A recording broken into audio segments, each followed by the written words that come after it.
What up? What up? In 2 seconds here.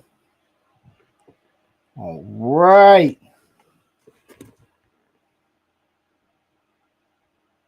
Jump on the stream on YouTube.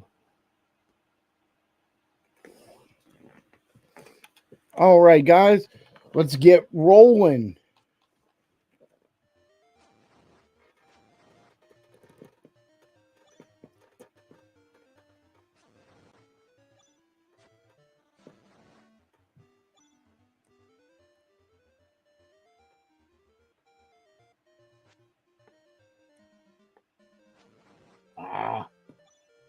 All right.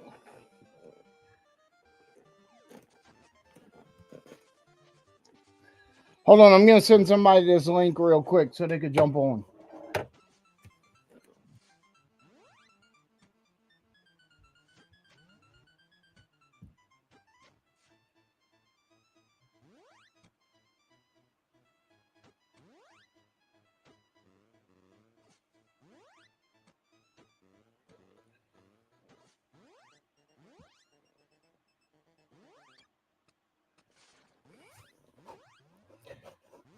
So let me do this real quick.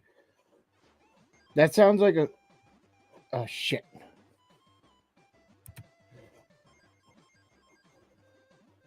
Seems like a stupid thing to do.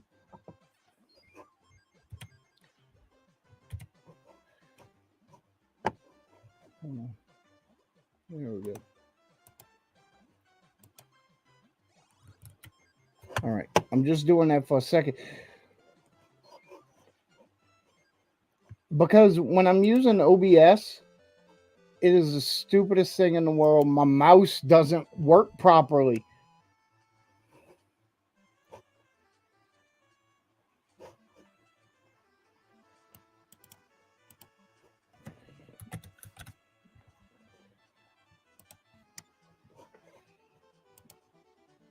It's really weird.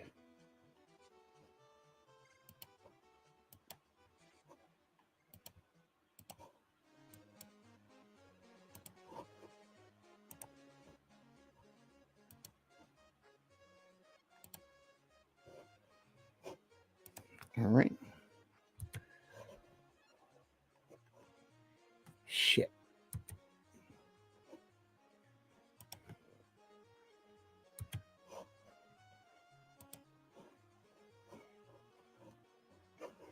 All right. Got it. All right, guys. I hate OBS. I'm going to start running my capture through something else. All right.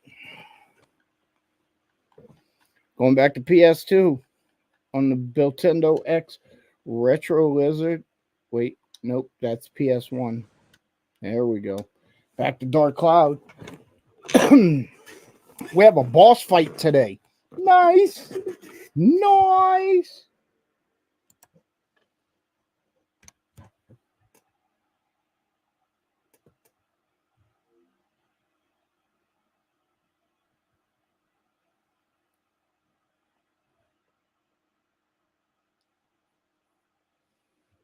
Right. What's up, Blair? Blair J. That's Jay Blair. I know what's up. No dummy.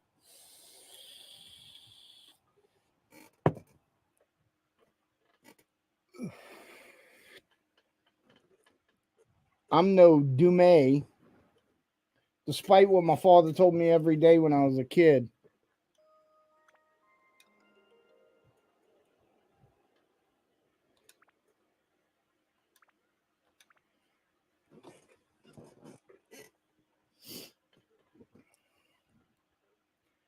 Bum, bum, bum, bum, bum, bum, bum. So let's check out.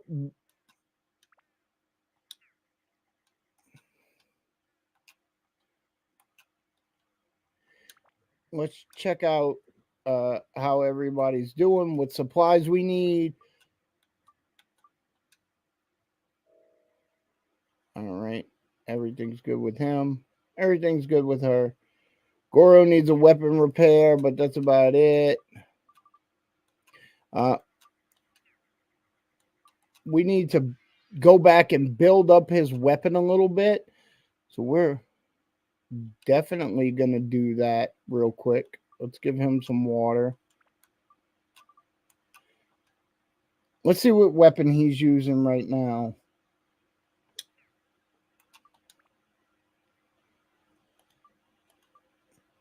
The battle axe +1. We need to get that up to a +5 before we get into that boss fight. Let me see something.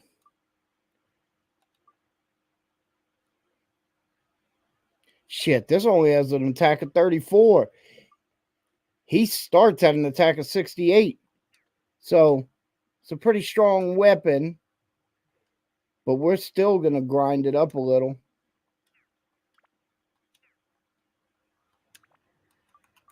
Let's go back to the Wise Owl Forest. We'll hit a couple levels there. Grind up his weapon a little bit. Shouldn't take very long. And we'll get it. We'll shit it and get it.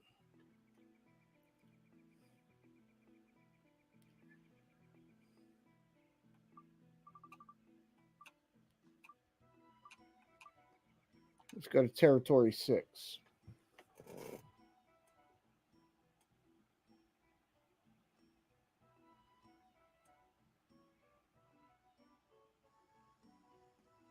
Hold on.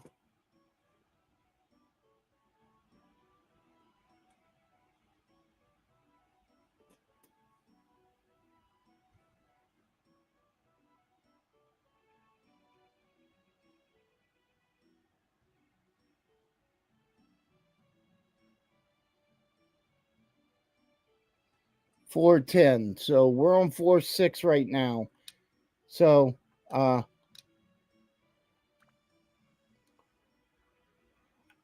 let's do it, and then we'll skip to 10.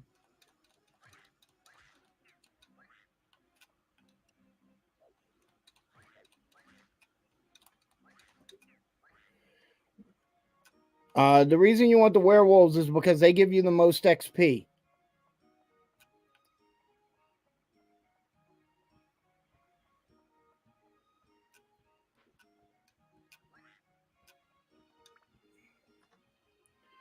All right. I don't even think anybody's watching right now, but that's okay.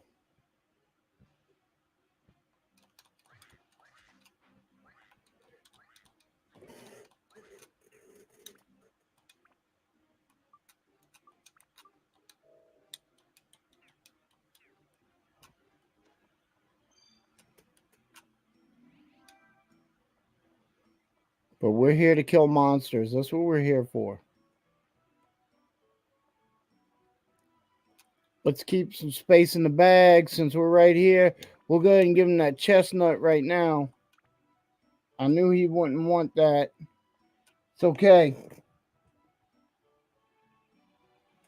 It's all right.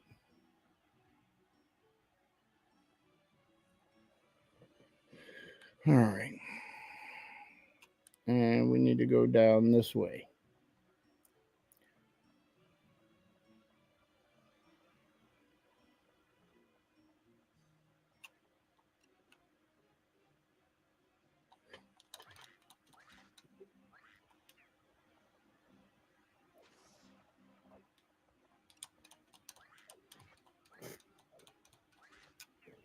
Uh-oh.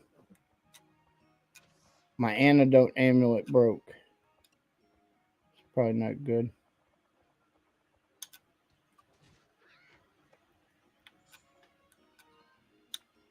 Let's see if we have another one. We have an anti-goo and an anti-curse.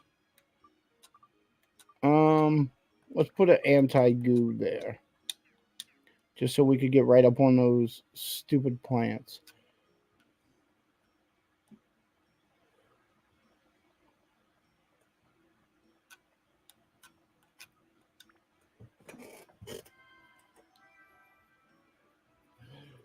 All right. Is anybody having fun? No, because I'm the only one here. That's okay. I'll just talk to myself. I'm going to have a good time regardless.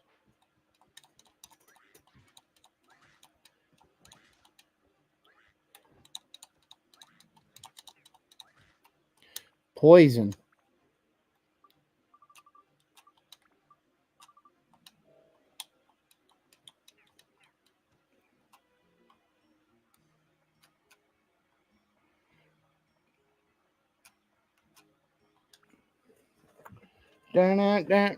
Mustache key.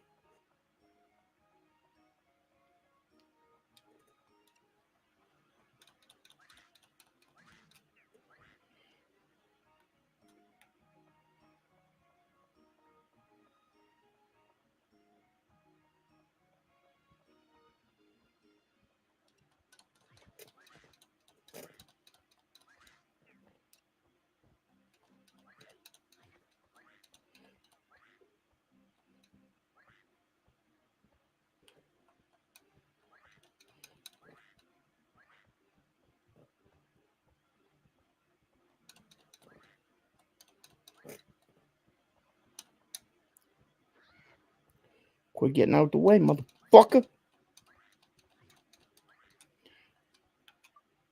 All right.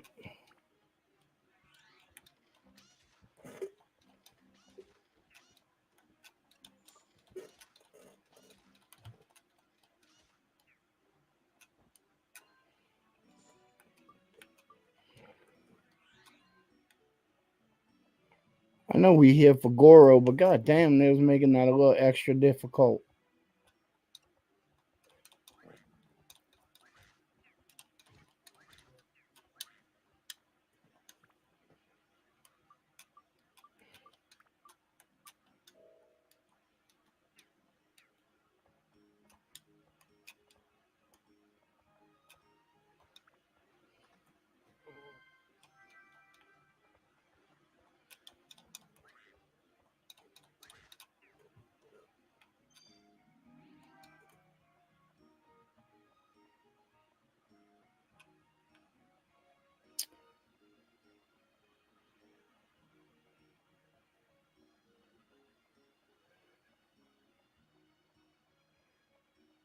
What craziness. There's one treasure chest and one.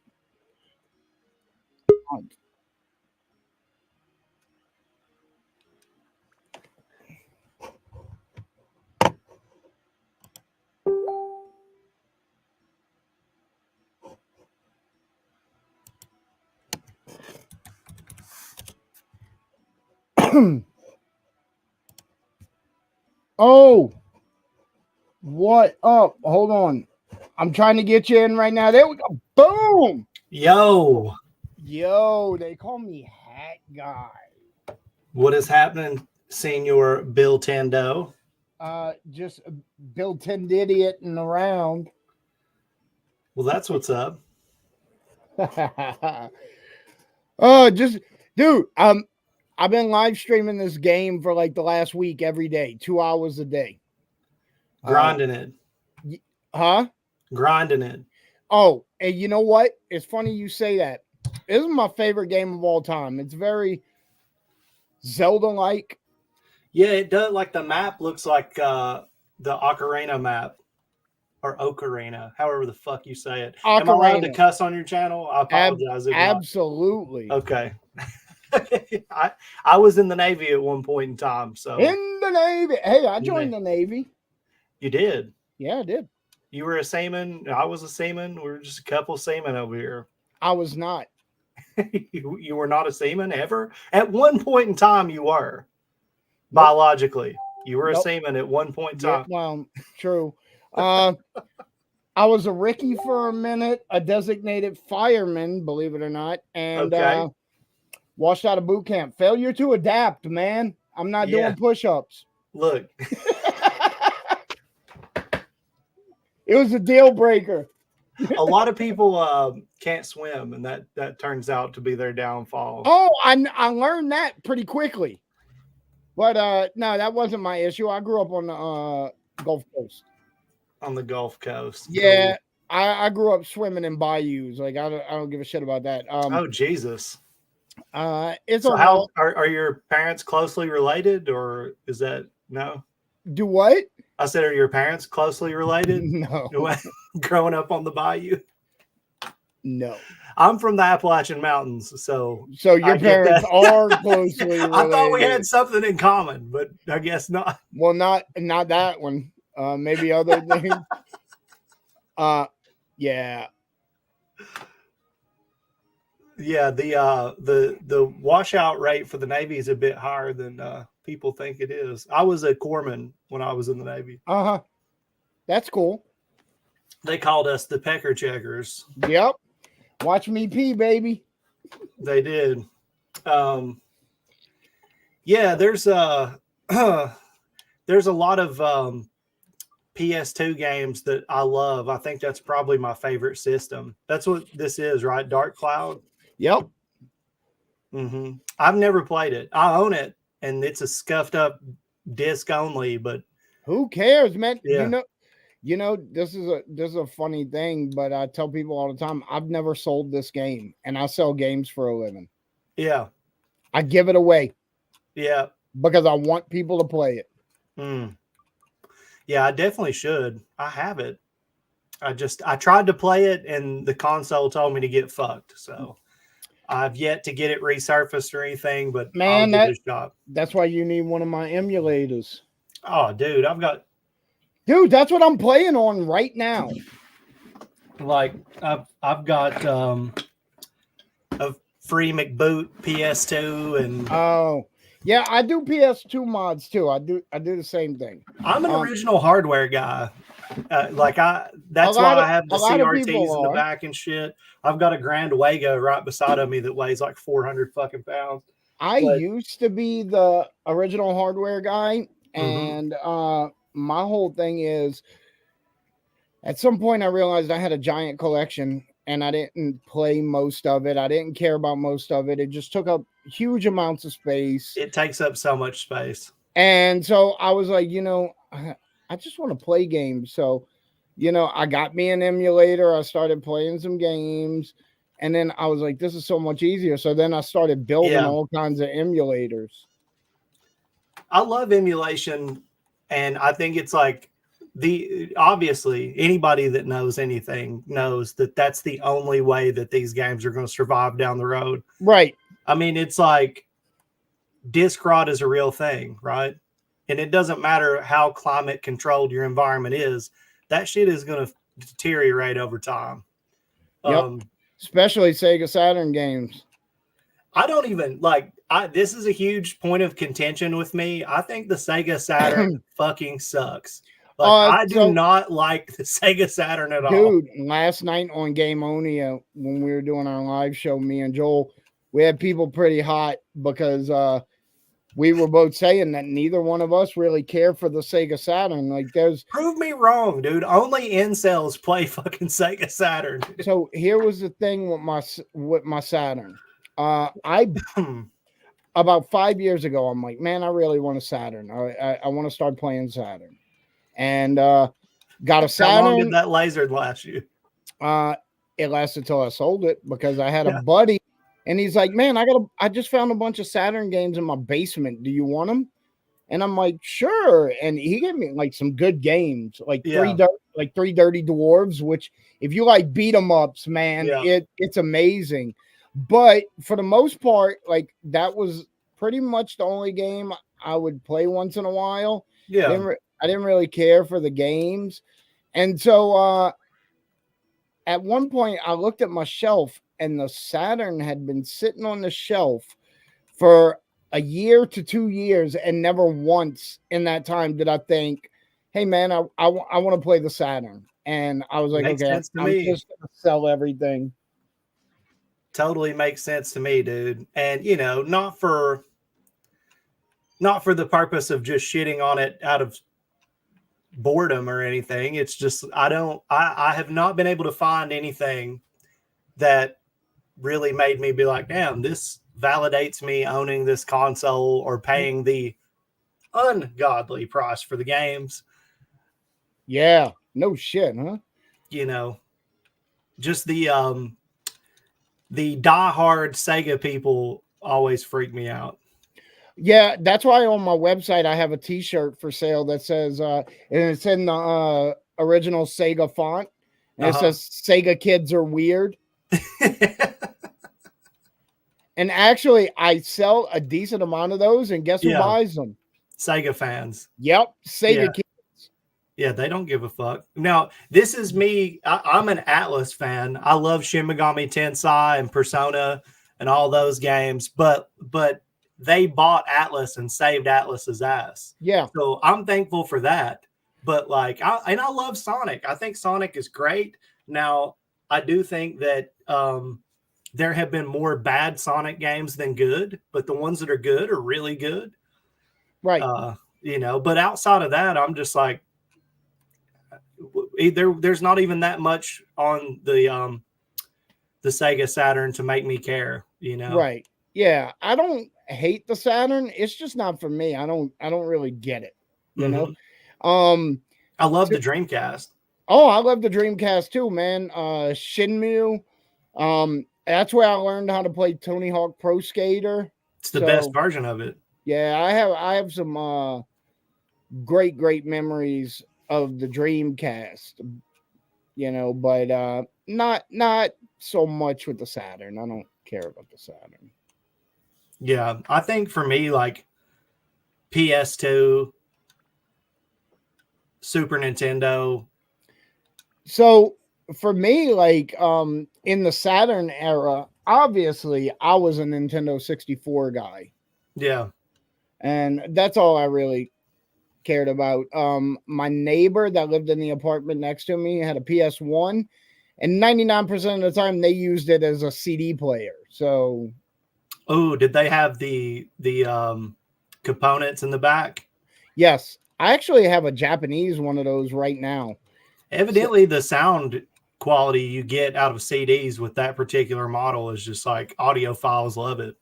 Yep. As a matter of fact, I can charge almost twice as much for that unit, and because they've gotten a lot harder to get over the last few years.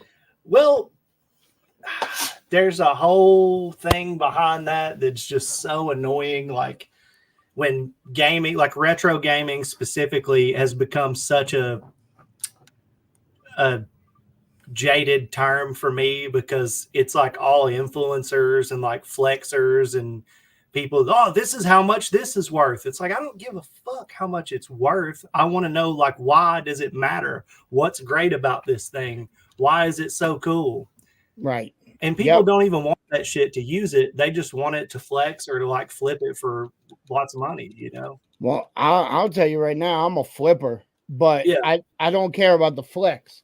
You know, one of my favorite items in my collection is not terribly expensive. It's a Chibi Robo. Oh, yeah. And it just means a lot to me because I was completely convinced for years, because my wife and I go to so many yard sales and stuff like that. I was convinced for years I was going to run into Chibi Robo in the wild, and it was going to be the greatest day of my life. And after 5 years of not finding it, you know, and every time we went out on a Saturday, I would like tell my wife, today's the day, Chibi Robo today. Yeah. No, after like 5 years, she bought it for me. Oh, for real? That's awesome. Yep. That is awesome. I have 3 base. That's love. Yeah, and so that's like one of my favorite items. No disrespect to like flipping and everything, but it's just killed so many hobbies that I love. Like everything I'm a fan of, it seems like people niche down on their marketing tactics, you know, and they just soften every cent off of this stuff and inflate. There's no reason why certain shit should be as expensive as it is. There's like no reason for it. I feel the same way, even though that's what I do for a living. It's probably made it hard on you too. It made it very hard on me because once the pandemic hit, holy crap, like it was like a mad dash to get anything. Yeah. And everything went way up in pricing, and You know, one of the biggest things for me is I was doing my modded Wii's towards the end of the pandemic, Yeah. and I sold a lot of them. I love But them. I love my modded Wii. That's like one of my favorite things to play. yeah, but it was like every housewife was now convinced after the pandemic that her regular Wii with Wii Fit was worth $200. So expensive, yeah. And you know, like there was no way I could even mod that and make a profit on it. Yeah. It would cost me, and stuff like that really started getting to me because, you know, like say Mario 64, when that copy sold at Heritage Auctions, in my local area, in the local Facebook groups, they started being $200 for that game, and they're like, well, if that sold for $1 million, mine's worth 200. And I'm like, no, you have a $35 loose copy. Yeah. You know, I'll give Enjoy you half holding of on to that. that. Right. Enjoy holding on to that. That's what I say. When I see stupid ass prices, I'm just like, either somebody's gonna get their ass torn apart on this deal, or they're just gonna hold on to it forever. Yeah. Which is fine by me. What makes me laugh the hardest is the kiosk dudes.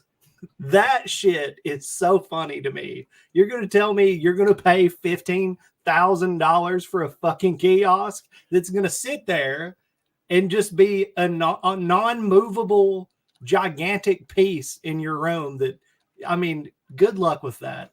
So all right. I'm friends with Gamer Aimer. Are you familiar with her? No, I have no clue. All right, that's Brandy. Brandy is one of the nicest people I've ever met, but like she's a kiosk collector. But the thing is, like, Brandy is very shrewd and actually started getting kiosk like way before the pandemic. Yeah. So she's not out there paying 15 grand for a kiosk, you know? Well, I mean, I just hope that she invests in some elbow pads and knee pads and shit for when she walks through and gets her arm bumped and scraped up or knee. Oh, those were not meant to be in your house. They're dangerous. You ought to see her game room tour. Wow. Insane, I'm sure. Yeah. And you know what? I don't have a game room to show off. As a matter of fact, no one has ever seen my collection because I don't feel the need to show it to anybody. Right? Yeah. Why? I just don't. Like, no, I mean, like, why? Except for your friends and shit like that. It's like, yeah. No, my friends haven't ever even seen mine. Really? Yeah, really. So the weird thing is, like, I really enjoy watching videos of people with giant game rooms because they took the time to do that, and it makes them happy. And like, I really enjoy that. It's just not my thing that I want for me, you know. Dude, my favorite thing to do is talk shit. I love ribbing people and joking and cracking at people. Like, I'm a pro wrestler. Like, one of my jobs is pro wrestling. I was trained by Ricky Morton from the Rock and Roll Express. I trained with him for a couple of years, and me and my friends have been doing it for years now. And that's just one of my favorite things to do is talk shit. Just mad shit. Where do you live at? What state? I live in Tennessee. Tennessee. I'm from Virginia, but I moved to Tennessee. At one point, myself, Boogie 2988, and Chris Chan were all living within like 100 to 150 mile radius of each other. I don't know if I'd admit that these days.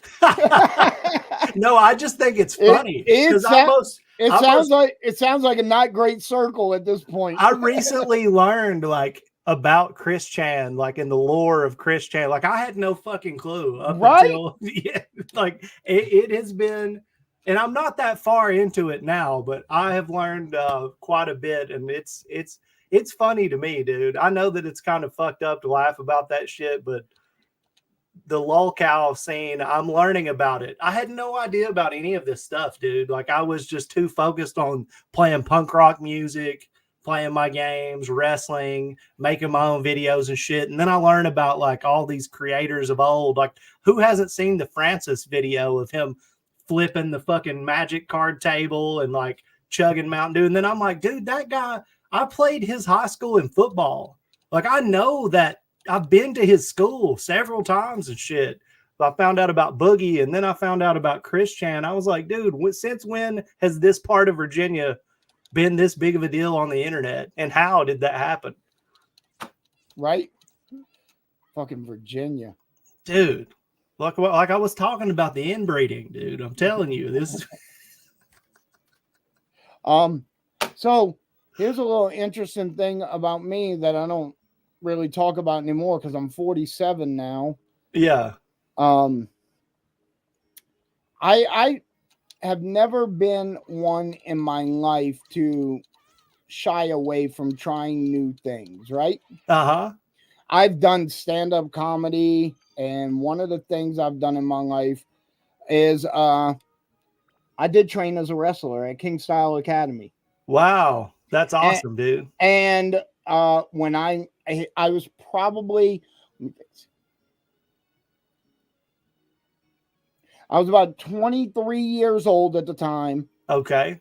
And I was actually the New Orleans area hardcore champion for this little promotion they had at the time called EVW.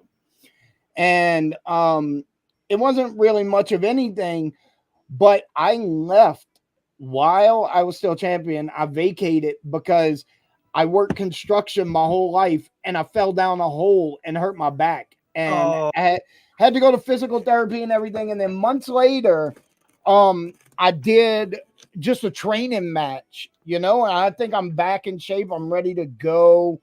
This is like 6 months down the line. I'm ready to go.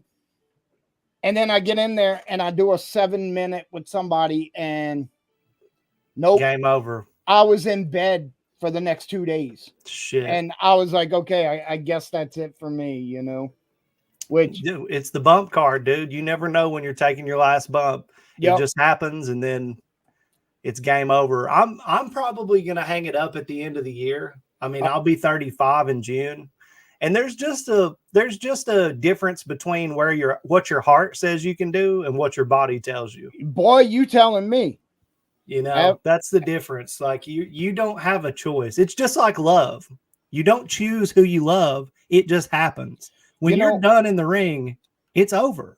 One of my uncles told me I was offered a job as a supervisor on a construction site. And shit. Hold on, I'm getting fucked up here. My uncle told me. All right, I'm done. Bill Tendo, damn it, dude. I'm fucking you up. I'm sorry. No. One of my uncles told me on a construction site I was offered a supervisor position.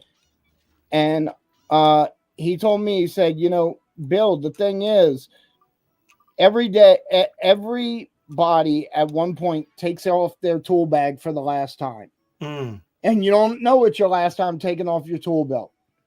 And he's like, every once in a while, somebody gets to make that decision for themselves. Yeah. He's like, if they want you to be a supervisor, then you get to decide when you take your tool belt off. Yeah. And being that I'd already had back injuries and stuff, I was like, okay, I'm going to do it. I'm going to try it out. And, I was in project management for like 10 years after that. Yeah. Well, that's a difficult thing to do, man. That's pretty crazy that you leveled up in that way. Yeah, well, I started just like everybody in carpentry. I started picking up garbage on my uncle's job site when I was 16. Isn't that how everybody in carpentry starts? Picking up trash? Yep.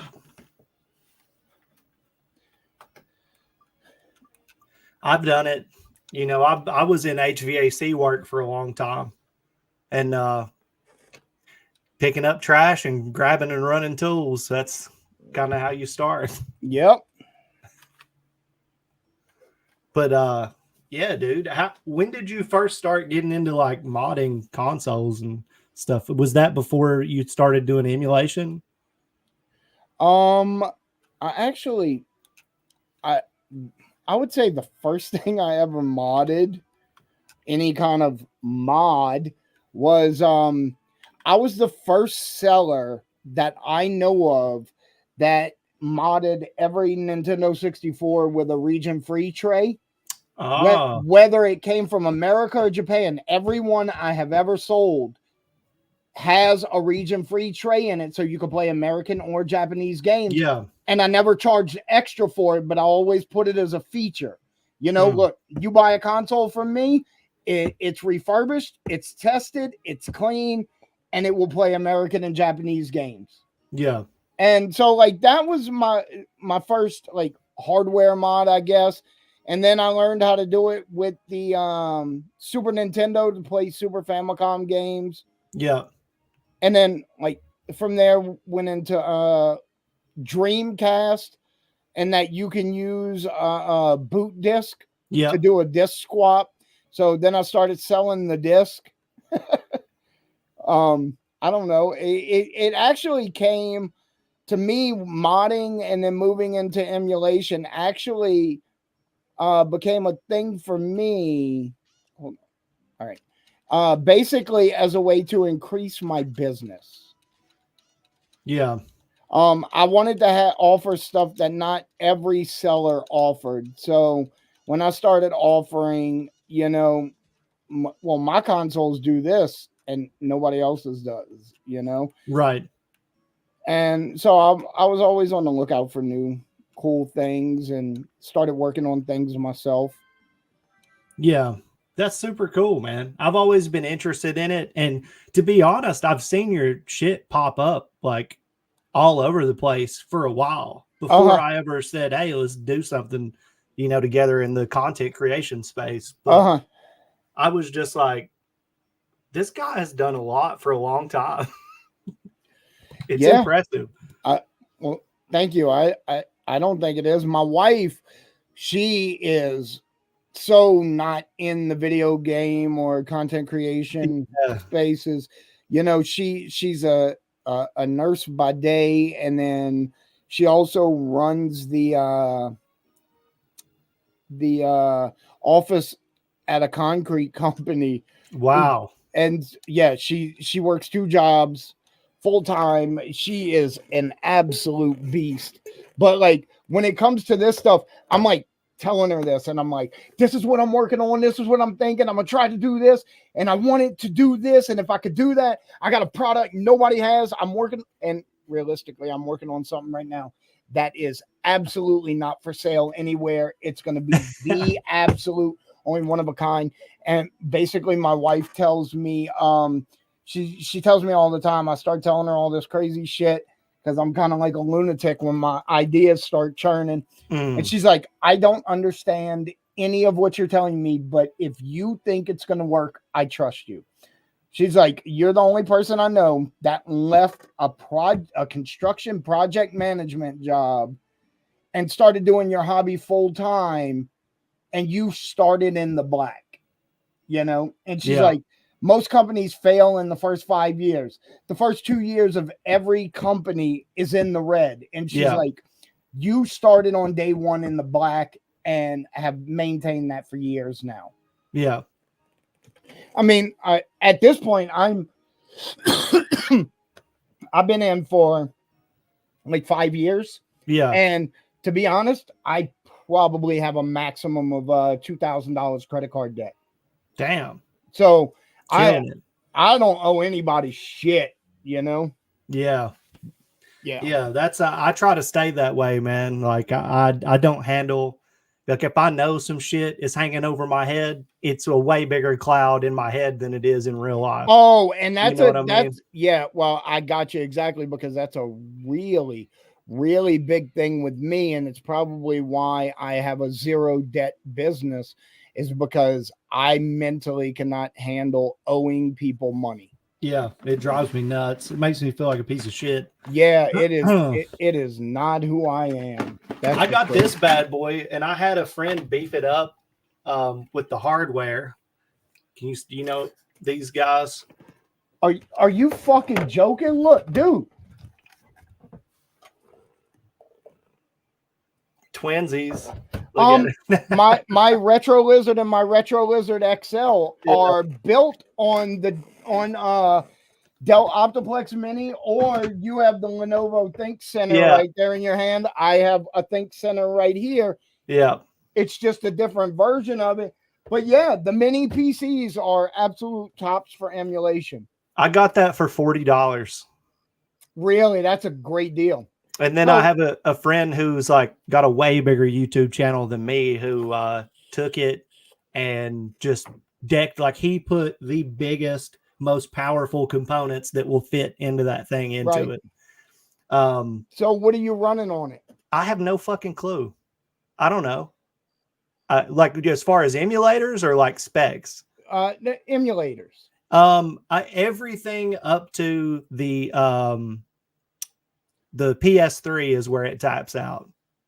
Right. Yeah, that's it.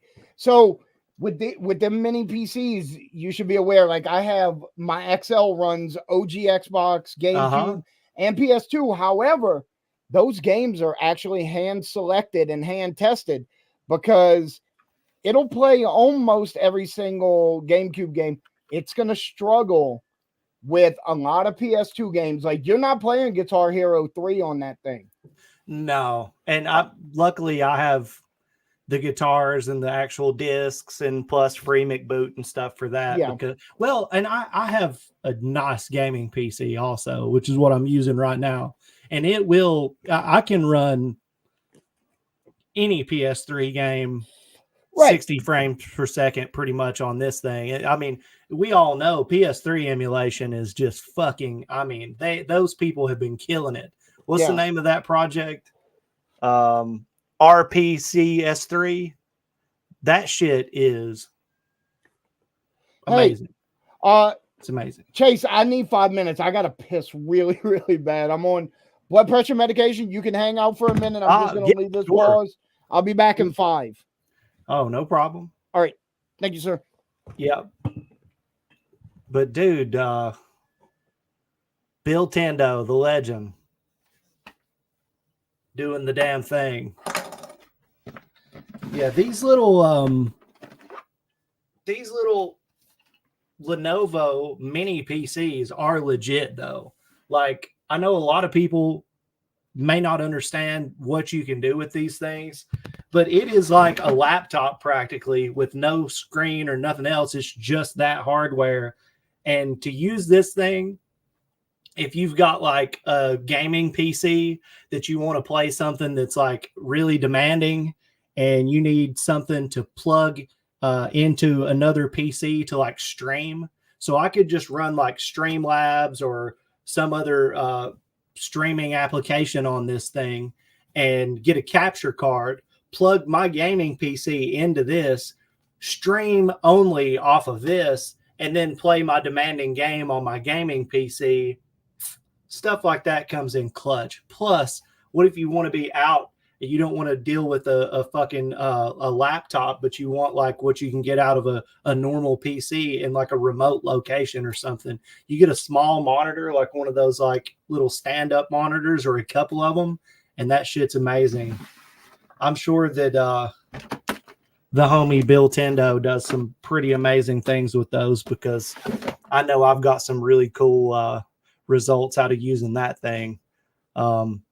And they're not very loud. They don't get hot very easy. I mean, I've used that thing as like just a media device. I've streamed a lot of stuff with it. Emulators obviously are fucking badass on it. Also, whenever I use like a projector outside and I don't want to have to like, if I want to play, you know, MP4 files or something on it, that shit's dope. I think they're great, man. I couldn't believe that I got that thing for so cheap. It's fucking incredible, honestly.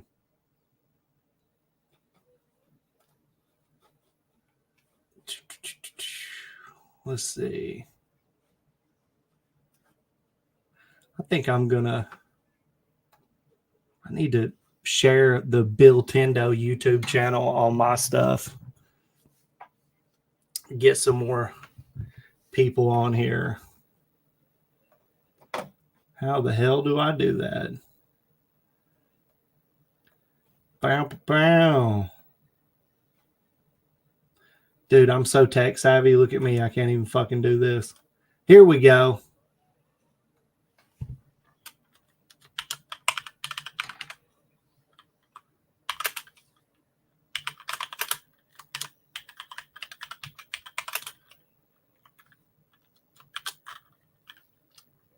What should we say? Legendary mod.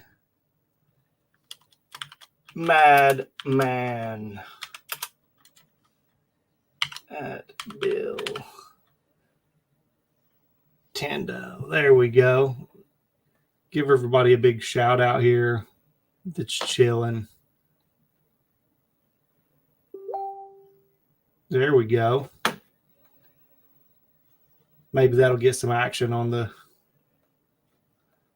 chat. Video game lover, what's up? I'm just seeing that the chat here.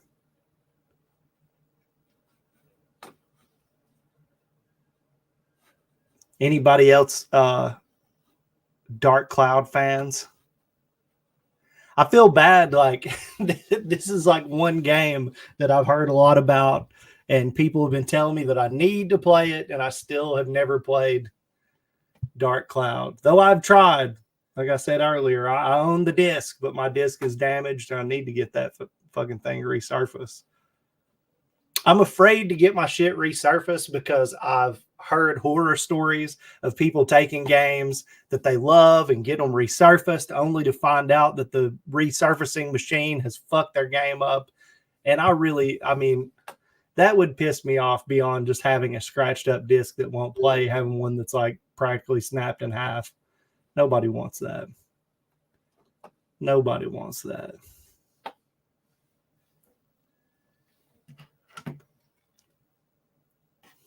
Oh no.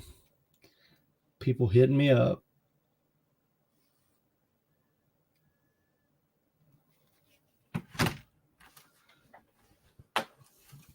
Oh my gosh. Dude. I don't know if any of y'all are pit bull owners, but I have a little stinking ass pit bull right there, and he just farted, and it is quite literally smothering me at the moment. So if I gag and or vomit, I apologize for that. I'm going to try not to, for the sake of us being on this stream right now.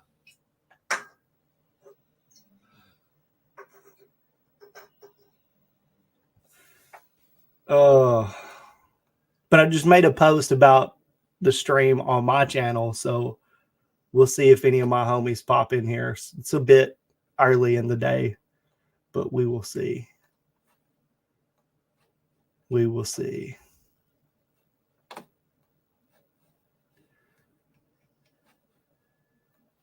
Who?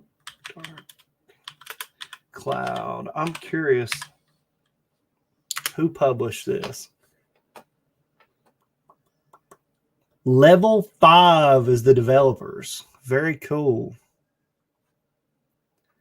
And it was released in North America May 29th, 2001. 2001 was a crazy ass year, man.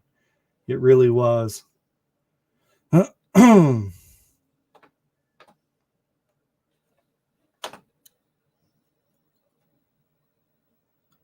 William Hardy says, I checked it out on the PS Plus service. I had fun with what I played, but it's kind of weird. The dungeons are procedurally... Oh, okay. I mean, that's kind of interesting, right? Especially given that this game came out in 2001. I get the idea that they were trying a lot of shit out. You know what I mean? Like, you got to think what gaming was like in 2001.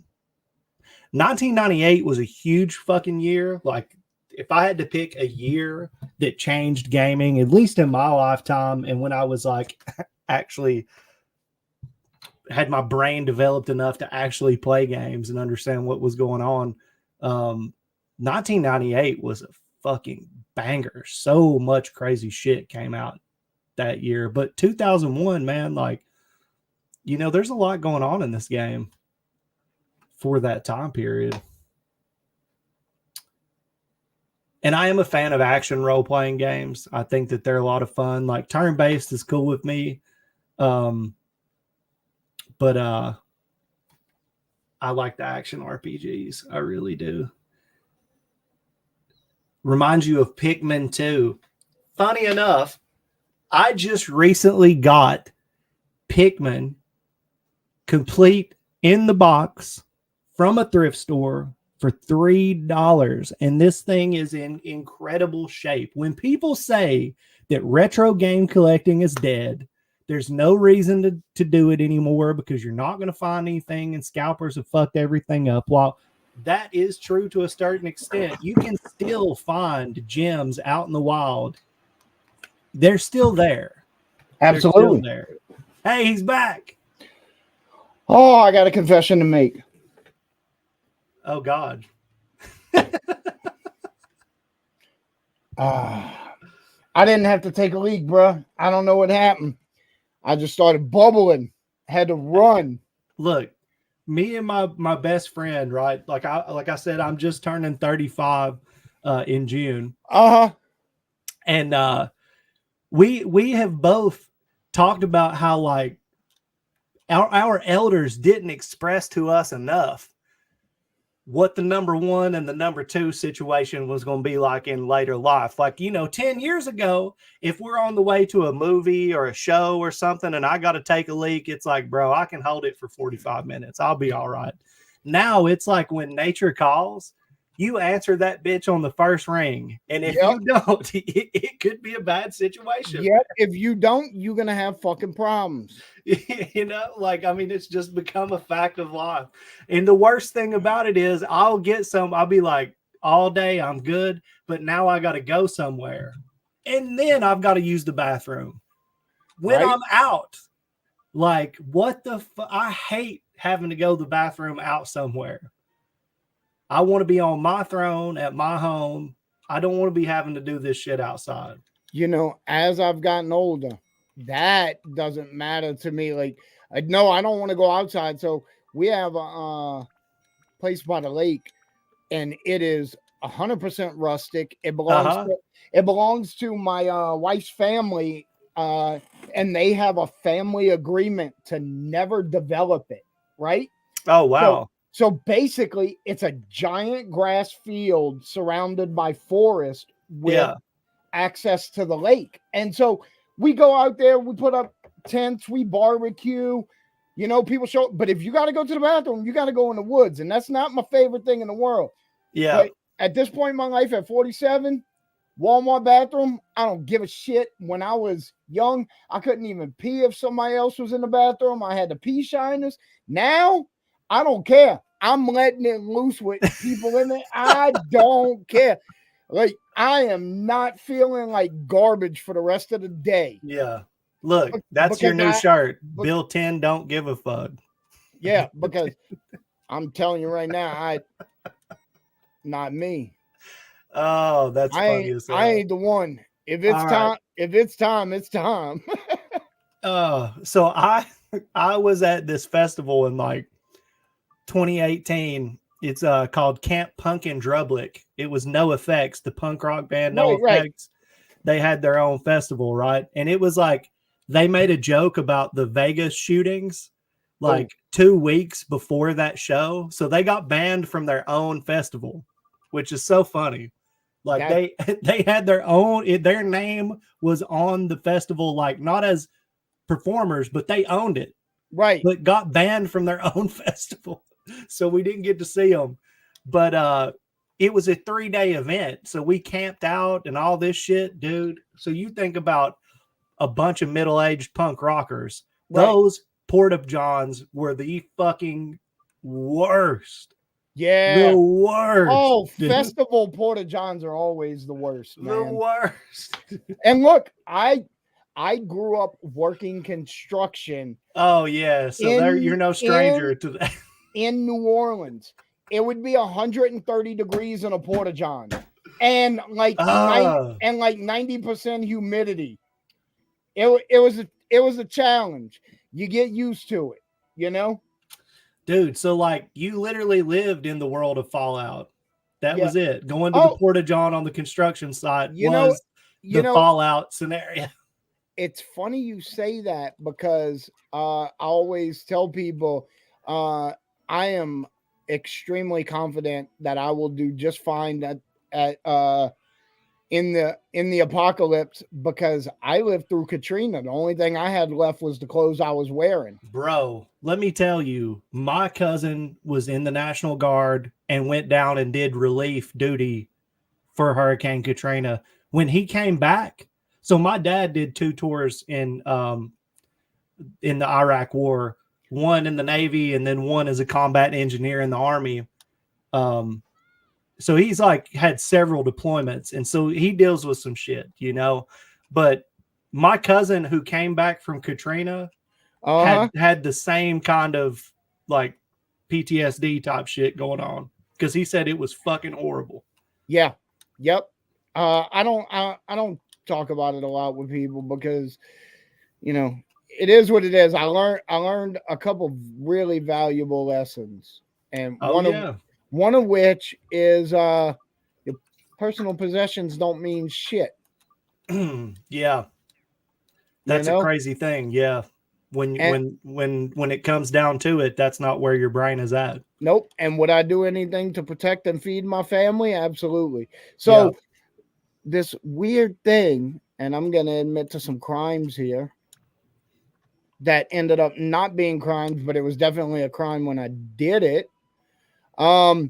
We lived in an apartment complex behind a grocery store, little strip mall. Yeah. We all ended up on the second floor of the apartment complex because the water completely covered the first floor. Now right. I had a first floor apartment, and my water line was about an inch away from the ceiling, which must have just been trapped air that wouldn't let it go up any higher. Because we thought it was going to come into the second floor, and we watched the cars float around the parking lot and everything. Afterwards, me and my friends, the water went back out relatively quickly where we were. Yeah. And my friends and I, we went to that grocery store and we broke the back door down and we started grabbing canned goods, anything that was in glass and plastic, jugs of water. Yeah. Stuff like that. And then like 5 days later, the National Guard showed up probably 4 days after we did that. And 5 days later, one of the National Guard's people told us the owners of this grocery store said to let people in. They could take whatever they want. It's all an insurance write-off. But by then, like we had stockpiled all of our apartments. Yeah. And, we was like working as a community. Yeah. It was very communistic. There was nothing about, money or anything like that. It was very much, it was all families there, and some people had their kids.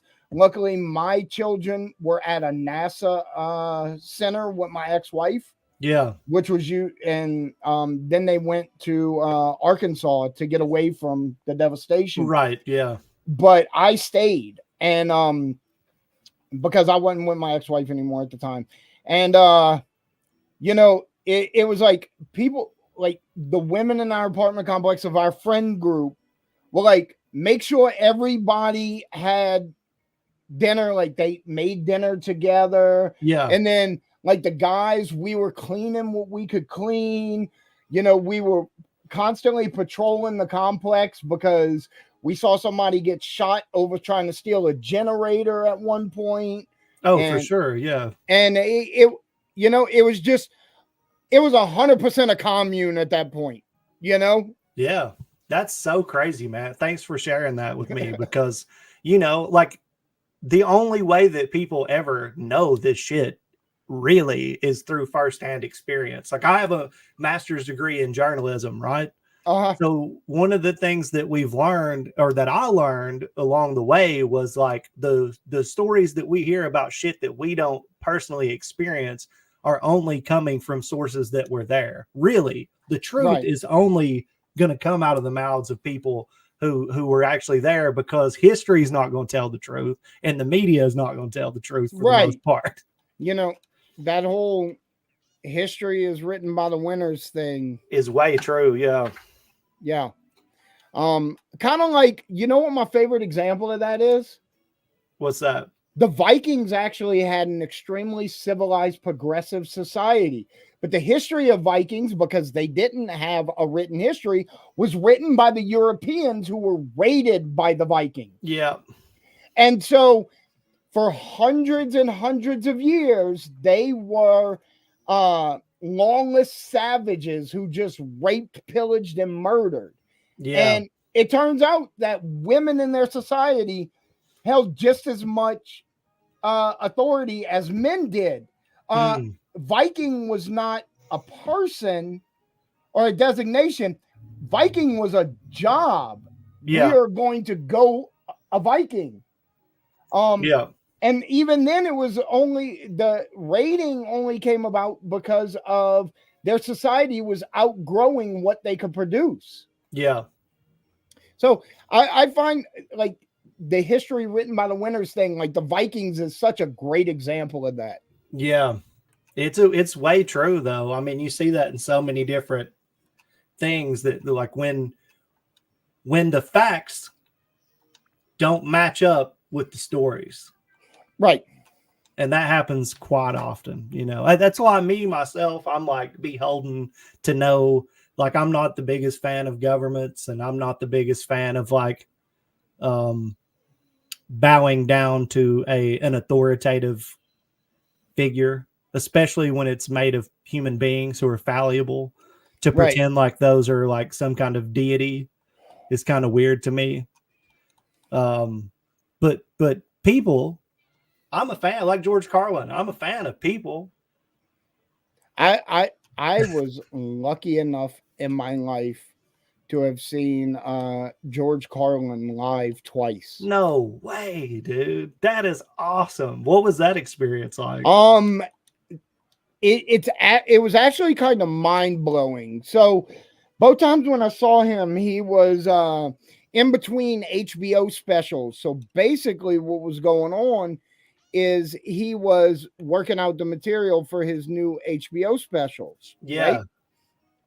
And so we got to see a lot of that stuff tried out, but like this man, he was so absolutely mind-blowing because he would do things like, you know how he used to do a spiel at the beginning of every special where he's like, you know, we're overstimulated and underpaid and all that, like stuff like that for like 10 minutes straight.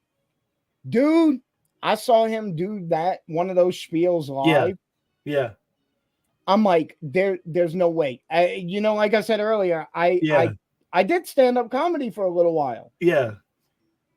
Because I was so heavily inspired by George Carlin. Wow. Like, I was like, I could never be this smart or this funny, but like, I can try. I can do my best. Right. You know? Yeah, that's pretty amazing, dude. Are you a fan of Bill Hicks? I am. You know, a lot of people nowadays, like, you know, that are just like a little bit younger than you. You say Bill Hicks, they don't know who you're talking about. Oh, dude, there's like tons of shit that, well, you know, we had icons, man. Like in our time, there were people, you were made and then you were always made. Like you were famous forever. Yep. Nowadays, it's like somebody will pop off and like they've done something really fucking cool. And that happened 3 years ago. They're done. That's it. People don't, like, entertainers don't have the shelf life that they used to. You want the best example of that one? What's that? Matt Rife. Oh, well, yeah. I mean, look, he got famous on TikTok of clips of crowd work. Mm-hmm. And by the time he got his first Netflix special, he blew it. Yeah. He had been working for 8 years and nobody knew who he was. Yeah, that's sad. I mean, it happens. I think one of the biggest redemption arcs is we're seeing that dude, what's his name? Shane Gillis. Oh, yeah, That's absolutely. been a huge redemption arc. Like he got fucking shit on, dude, and then just like whoop, came right back. He also got fired in like his first week at SNL.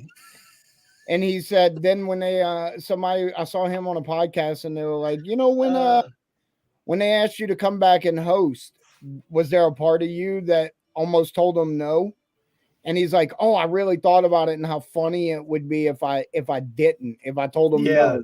Yeah. And he goes, "But then like nobody knows unless I tell them. It's not like, Right. He's like, so it's not like the burn you would want it to be. If they had offered it to me publicly, then I could say no. Right. And people would be like, oh, burn. But he's like, since it was privately offered through his agent, it would just be one of those stories where like fucking SNL would be like, well, we never offered that to him. Right. Yeah. And that's the thing, right? It's public's perception can make or break people now like way quicker because it's like, dude, I feel like they would have crucified Jesus in about an afternoon nowadays. Like shit just changes. Like it takes a crowd turning on you no time. Like it can happen so fast now. Yep. RNG, what's happening, buddy? I just interviewed him. Oh, Chad, I got to get you on that. I have a new series, and RNG was my first guest. I'm doing an interview series. Positive stuff. Get to know your favorite creator type thing. Oh, very cool. That's what's up. RNG Gamer. I don't know what that is, but I'm gonna look it up. Random number generator. We got into all this. You got to watch the video, then you'll know exactly who he is. RNG Gamer. Let's go. Very cool. Got a new sub. Why is this still showing a treasure chest right here? Did I miss something? That is great. Oh, no, it's showing this chest. Okay. Uh-oh. Hey, Chad, yes. I need you to pick big box or small box. Great things come in small packages. Let's go. All right.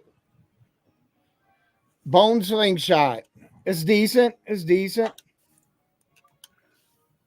I feel like one of those random people they get to open up packs of Pokemon cards. They're like, I don't know if any of this is good. Is it good? I don't know. Yeah, I know. I feel exactly like that.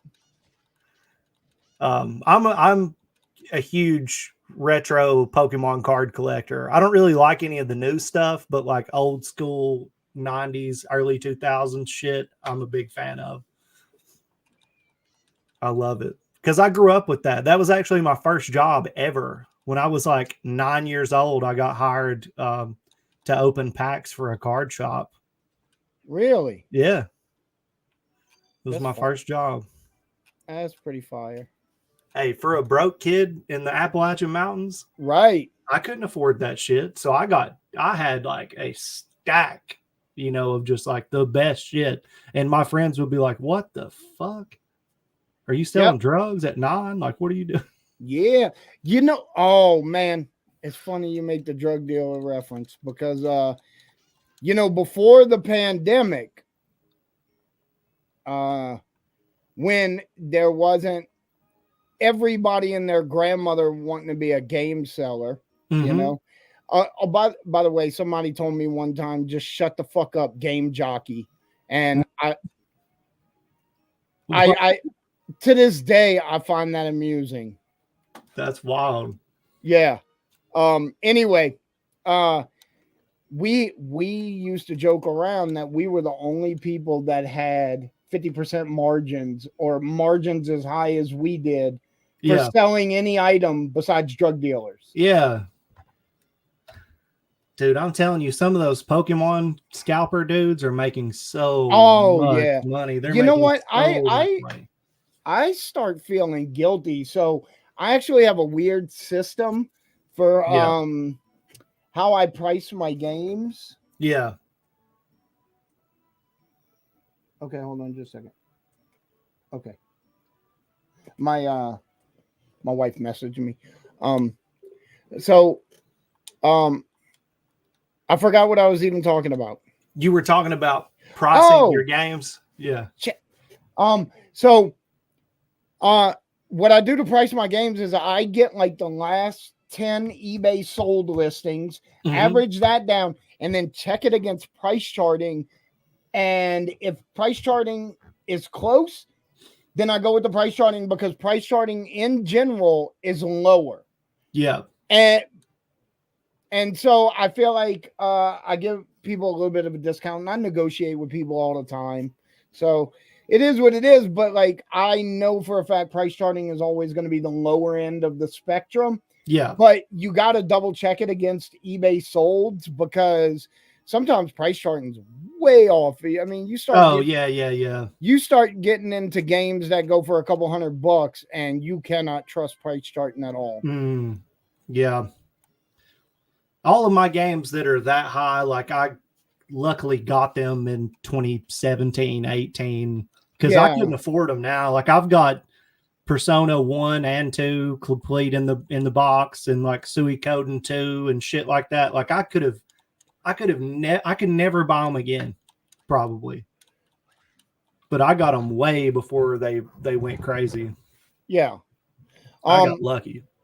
I learned about how far off price charting could be from one of my buddies really finding out the hard way because he had like a oh shit.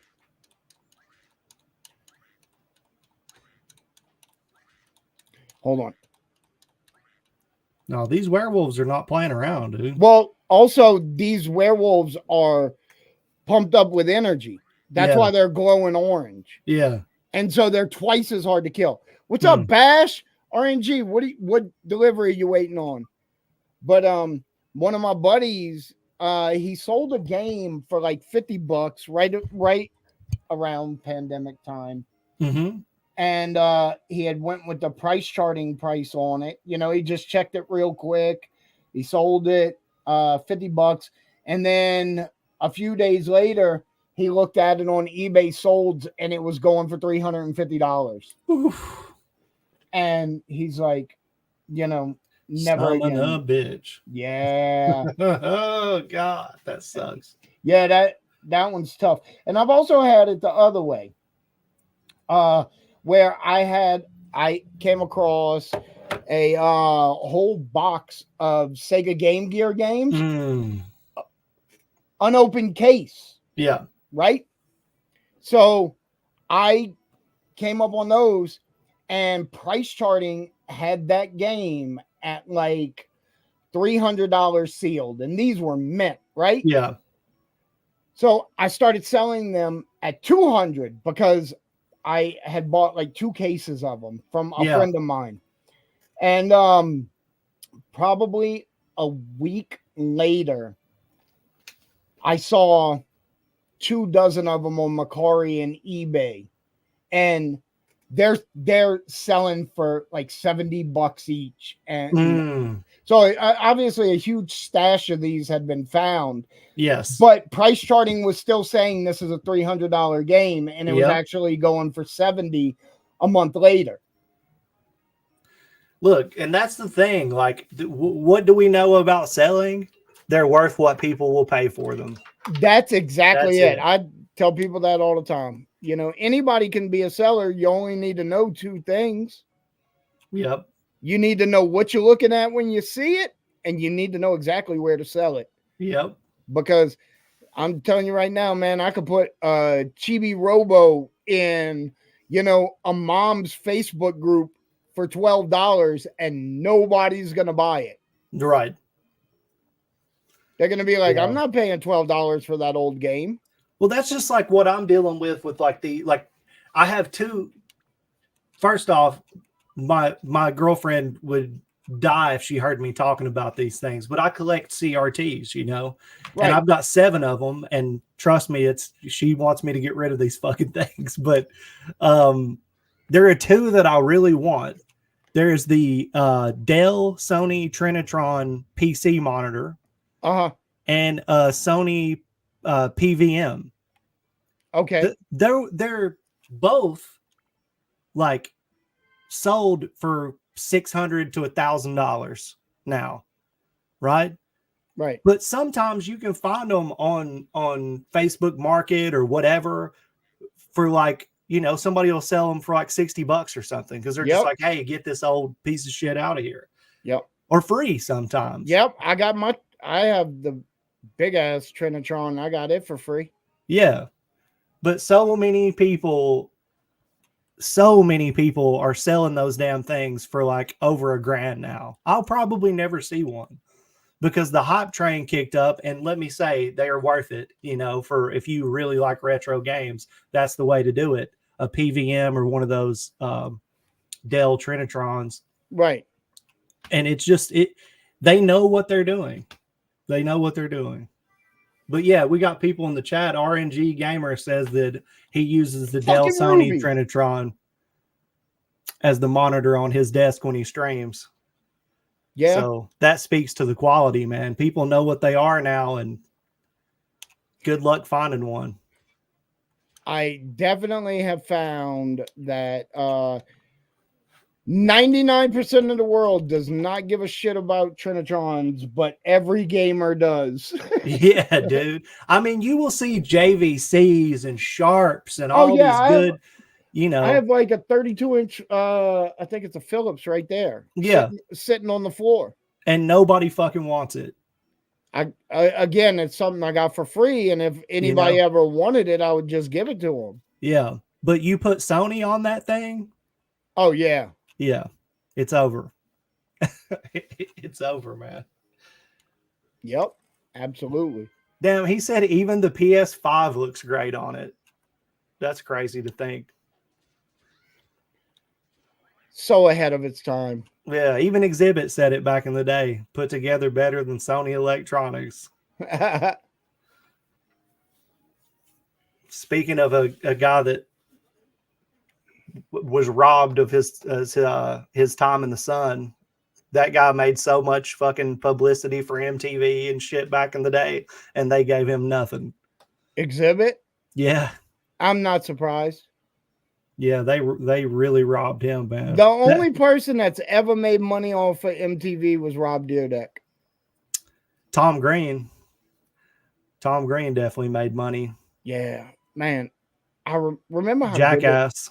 Those guys. Remember how good the Tom Green show was before? Dude, I loved it. I understand what he was saying when it got hard to do the show anymore because people knew who he was. Yeah, and he couldn't just fuck with people on the streets. Right. I say that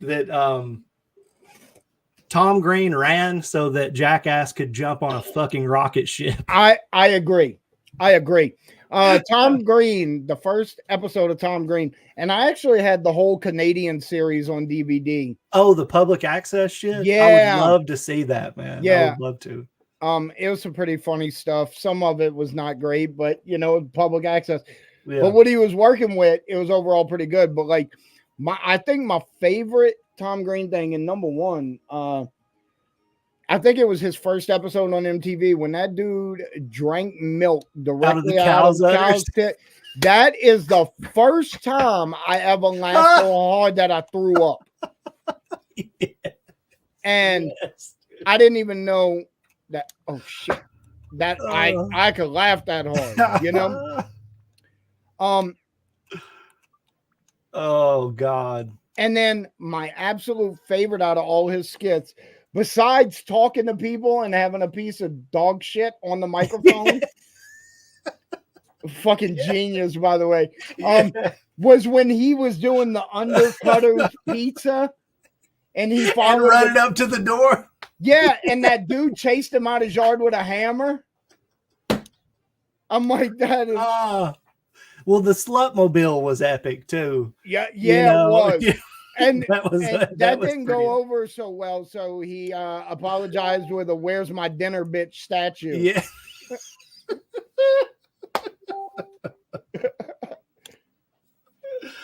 Oh, Tom Green was the best. But like before he fucking lost his goddamn mind, because he did. Oh, he was the only person fucked up fucked up enough to like televise his His cancer removal, the yeah, testicle. his testicle cancer removal, and then played with it. Yeah. Like squishing it between his fingers and everything. Like, dude. Yeah, that guy was on some shit. And like I'm watching this and I'm like 10. Yeah. I'm like, this guy, he's fucked up. Oh, do you know what sucked though? Like he got fired from MTV because he kind of went way too far. I think he did some shit like, didn't he dress up as Hitler and go like to synagogue or something? Oh, I don't know. But he did something that was like so bad that they fucking fired him. Or at least this is what I was told by a friend or believe. Like, I'm going to have to research this real quick, but he did something to get fired because he was like the biggest thing on the channel. Absolutely. And then do you remember they had the Andy Dick show and it was horrible? Yep. And then Jackass took that spot. But they tried to give it to Andy Dick for a while, which, Jesus Christ, Andy Dick is a real piece of work, man. Yeah, he is. I did enjoy him on News Radio, but, you know, everybody was good on News Radio. Yeah, that was another thing that was way ahead of its time. Yep. I actually showed my wife some clips from News Radio the other day, and she's like, I've never watched that show. And I'm like, you should. It's really, really good. Let's see. So they're saying that the show ended because of his testicular cancer. That's not how I remember it. I remember there being some controversy as to why it got stopped. But then again, that could have been some schoolyard bullshit from when I was 10 years old. Right. You never know. Good. Well, and that's hard to explain. Like when I'm talking to people that are like younger who I'm telling like rumors and innuendo were a huge thing for us because we couldn't just run to Twitter or Instagram or Google and look up to see what actually happened to shit or what was actually going on. Like getting information about shit that happened was so much harder back in the day. Or if somebody lied to you about like a secret in a video game, you went and you tried that shit 100 times because you had no way to just go look up to see if it was true or not. Right. You know, rumor and innuendo was like very powerful back then. Now you can call people on their bullshit instantaneously. In real time. Yeah. Like I just fact checked myself and I seem to be full of shit on that. But yeah, dude, like, do you remember people talking about there being a code to make Lara Croft naked in Tomb Raider? Absolutely. And it was complete bullshit. Dude, I probably put blisters on my thumbs trying to figure that shit out. Oh, that was funny, dude. Then being a Pokemon fan, there was like a million different ways to get Mew and like all this other shit. Like it's just, yeah, so crazy. Yep. My buddy and I did a whole podcast episode on video game urban legends. Oh, really? Yeah. Did you cover the Nintendo Power April Fool's prank about Yoshi in Pokemon? I don't remember. Maybe he did. Yeah. I didn't do that one. Actually, I played around with the idea that we spoke about in private. And I have some footage for that. I'm actually excited to do that video with you, man. Hopefully we can get that worked on and see what we can do about it. But yeah, that whole situation is going to be interesting. Yeah. Just a hint. It is involving Steven Seagal. That's as far as I'll go. One of the garbagest human beings to ever garbage. One of the look. There was a time where people thought he was the man. You know. Oh, he was on top for a little bit. I know, and that's weird. It's so weird because I personally never saw him that way. Like Me when you either. think about Van Damme and like Jackie Chan and just like Stallone and Schwarzenegger and all Dude, these, like, so how do you even put him in that category, dude? they still post him daily on TikTok on all these Aikido pages, and he is so phony. Like people are obviously falling down for him and stuff. Dude, Dean And Malenko is way more convincing. oh You fuck, know, like Dean Malenko is one of the greatest mat technicians ever. you know, look, if you want to see somebody work a work, Yeah, Dean Malenko is like so much more convincing than Steven Seagal. And he has that same like, I just smelled shit, but I'm not going to say anything. I'm trying to figure out who did it. Look on his face. Like they both have that same like right. look. Dean Malenko could have been a way better Steven Seagal. Yep, that's the truth. A funny thing is, like on those TikTok Aikido pages, Yeah. every single time he pops up in my feed, I comment the same thing. Hey, remember how awesome it was that Steven Seagal fled to Russia because of what he did to that girl in Louisiana? Yeah, it's true, man. While he was making that cop show, right? Yep. Yeah, fucking idiot, dude. What an idiot. And you know, he's been accused of a lot of stuff. It just, when is he gonna catch his comeuppance, dude? When is somebody like Gene LaBelle, I know, like made him shit on himself or whatever, but like when is he gonna get his public, slap across the face? Yeah. Because he needs it. He definitely needs it. Well, Bill, I think I'm gonna have to dip out. Yeah, But I'm not too much longer for this stream either. I have to do some interviews today for my new series. well, do your thing, brother. Thank you for having me on. And Chad, dude, you can hang out with me anytime you want when I stream. that's what's up, dude. Just holler at Anytime. me, and if I'm free, I'll pop on for at least 20 minutes or so when I can. Sometimes I'm a bit too caught up in shit, but hey, mad respect to you and to your audience, man. Keep supporting this guy because he kicks ass. Also, be looking forward to a little bit of a crossover project we may be working on. So. Actually, I'll be messaging you because I have a secondary project I want to do too. Sure. So more in the works, brother. Thanks for having me on, and I will talk to you soon, bro. Thank you. Have a good day. Y'all take it easy.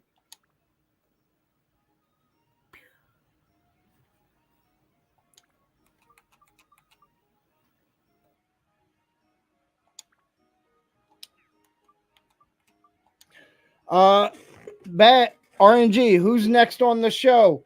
I have a couple recorded. I'm trying to work out a good release order right now, so I don't want to say. But Bash is doing an interview today, and his is going to be released pretty soon. I'm excited about that one for sure. For sure.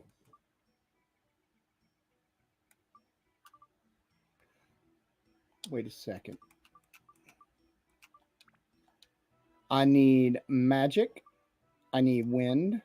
And that's it. So let's keep that in mind. Put a wind. And,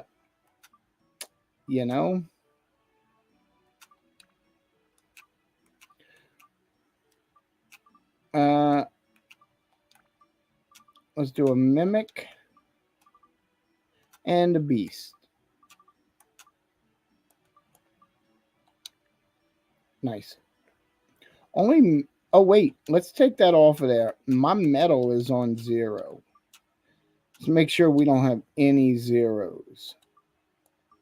No zeros. That's great.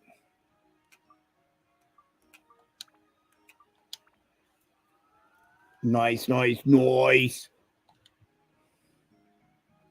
my attack is still at 35.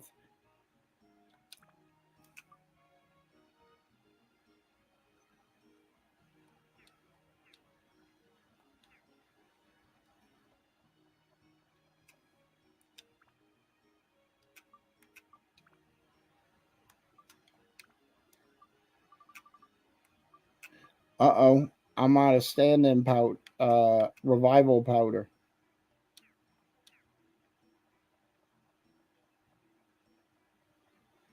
I have stand-in powder. Let's go kill these guys real quick. And then we'll probably end the stream.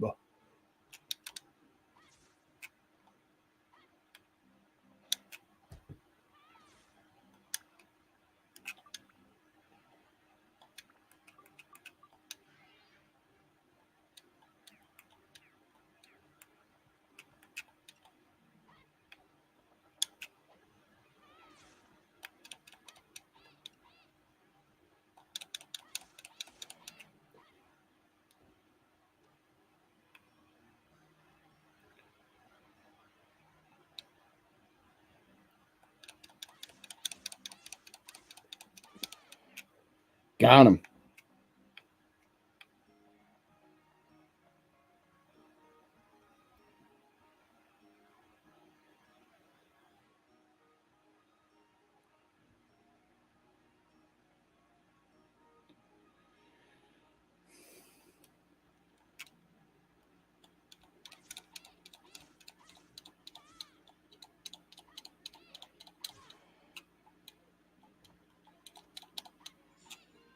How?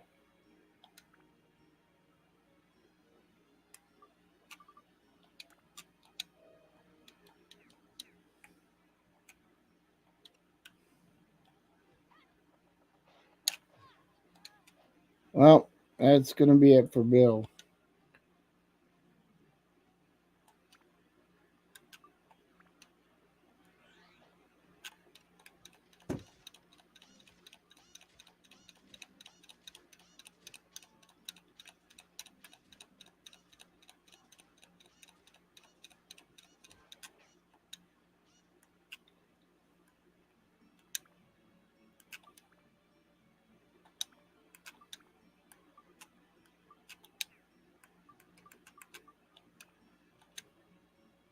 Endurance, speed.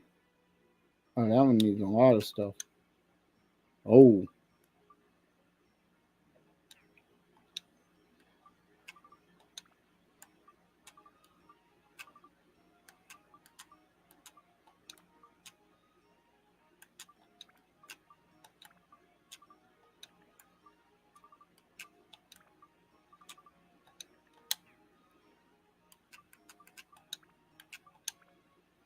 Now, I want to check because if the...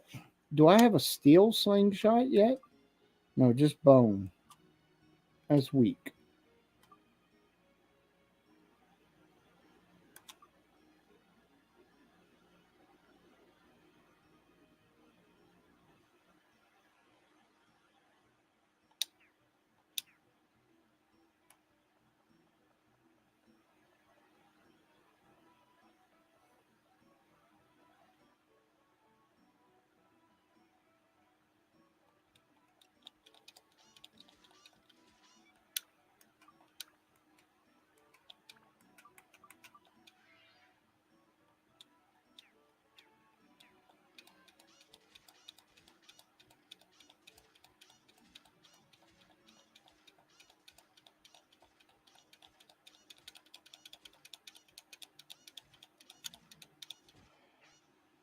Got him.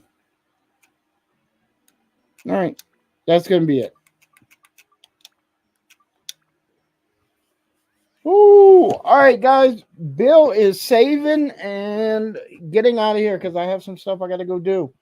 Thank you all for hanging out with me. I really, really appreciate it.